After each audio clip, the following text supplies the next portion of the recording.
Very pleased to welcome to the Rhodes Forum Samia Nkrumah, who is former MP from Ghana, former head of the opposition party there, and now head of the President Nkrumah Pan-African Centre. Welcome to Rhodes. It's a pleasure to see you here, and thank you for joining us on DOC TV. Thank you for having me. I'd like to start by asking you about Ghana. It's a country that's often held up as an example of an African success story economically and politically. Do you agree with that view? What do you think are the key issues and challenges facing the country at the moment? True, Ghana was a pioneer for African independence and freedom. So we made our contribution there. We also returned to multi-party or constitutional rule, multi-party democracy in '92. We've been having elections every 4 years, peaceful elections. There's been a transfer of power from one ruling party to another, I think 3 times. Yes, the last time in 2016. So we are enjoying a democratic dispensation. That is true. And we are proud of it. And yes, we need to be commended for that. But we are still struggling with democratic governance, you know, with, let's say, the fruits of democracy, because ideally, democracy must deliver a better quality of life. And I think that's what we are struggling with. We need to do a lot more. We also need to industrialize.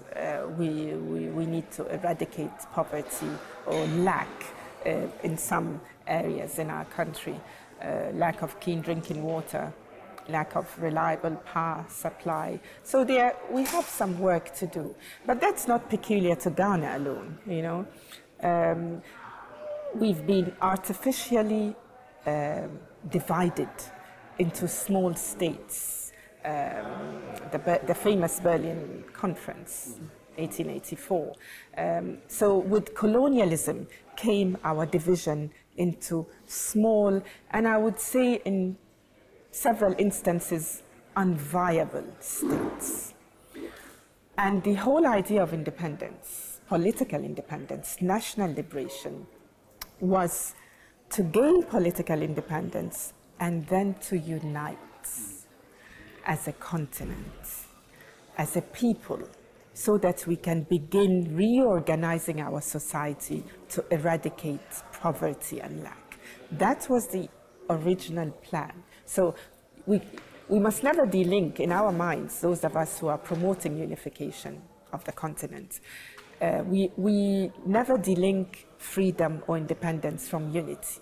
You know, they go hand in hand, because why should we forever accept the artificially drawn frontiers, you know, that were not drawn by our forefathers or mothers, but rather by our colonizers. So to gain full sovereignty, full freedom, I think we have to go all the way and dismantle, if you wish, those borders. So you mentioned that the conference that imposed those borders, and there was another conference recently in Beijing that attracted a lot of attention in terms of a big outside economic power and its relations with Africa, and I'm talking, of course, about China. Yes. And there has been a lot of debate for a number of years, and particularly, you know, it just every year you have more and more discussion about China's role in Africa, particularly the resource focus, the economic ties, the credit lines that are being extended. How do you see the role of China in Africa at the moment, and particularly in supporting some of the things that you were talking about, like economic development, but also on the political side as well? Yes, of course. I mean, now China is in Africa. Chinese investment in Africa is big, and it's been growing over the last few years. And it's been growing also particularly because China comes, but it doesn't come with conditionalities.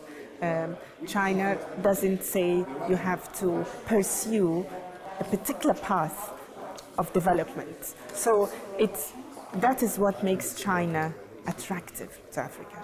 But we do realize there is a scramble for Africa. We cannot deny it, and we have to be careful with that. It's coming from everywhere, not only from China.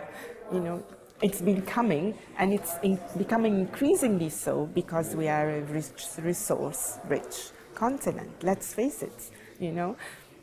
So the onus is on us to invite and allow and accommodate foreign investment, but not at the expense of the well-being of our people.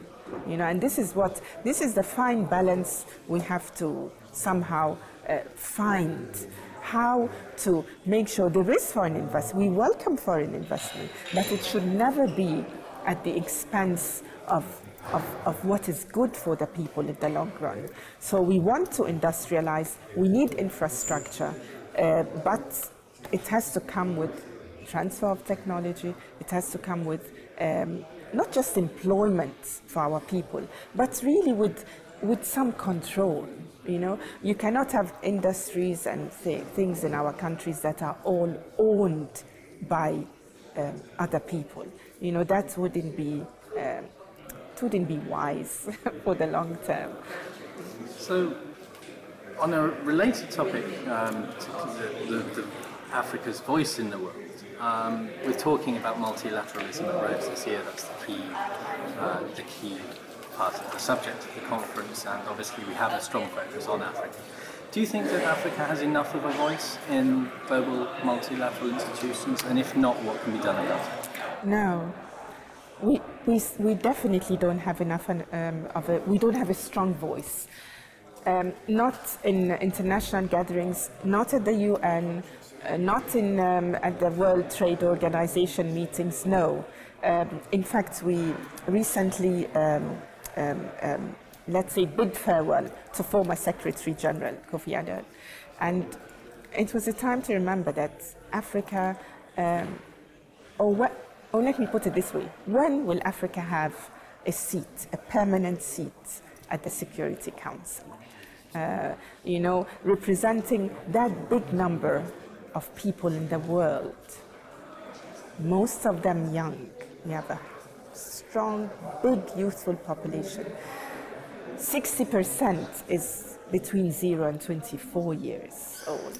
So when are we going to have a seat, a permanent seat at the Security Council? So our voice is not heard. We cannot pretend otherwise. And we don't believe that that there's fairness in the global economic system for us. But that, I hesitate to blame others. It's not a blame game, because I believe the onus is on us to get our act together. And that is why we are promoting an African-born solution, that we must unite our countries, not just integrate economically, but politically unite our countries, so that we are in charge of, or a union government will be in charge of economic development, in charge of foreign policy and diplomacy, and in charge of defense and military. And we Africans have to complete the independence march and gain some better control over our affairs. That is when I think we would have a stronger voice. So finally, you're here at the Rhodes Forum for the first time. What attracted you to the event, and what have been your impressions so far? And picking up on what you just said now, what do you think can be the role of not just the Rhodes Forum, but other events like it in helping to give Africa that voice? Do you think there's a role for this forum to play? Yes, there's a role for think tanks, for multilateral meetings and gatherings, and I believe it is the people. I think, and I sincerely believe, that it is the people who make a difference. Sometimes it's even friendship between influential people in different nations that makes a difference. So I consider these gatherings, let's say, meeting of friends.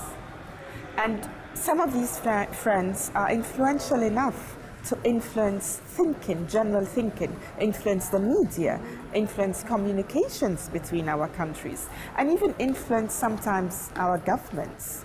So for me, that is the strength of these gatherings, the genuine friendship that emerges, that eventually plays a very strong role in friendship between nations.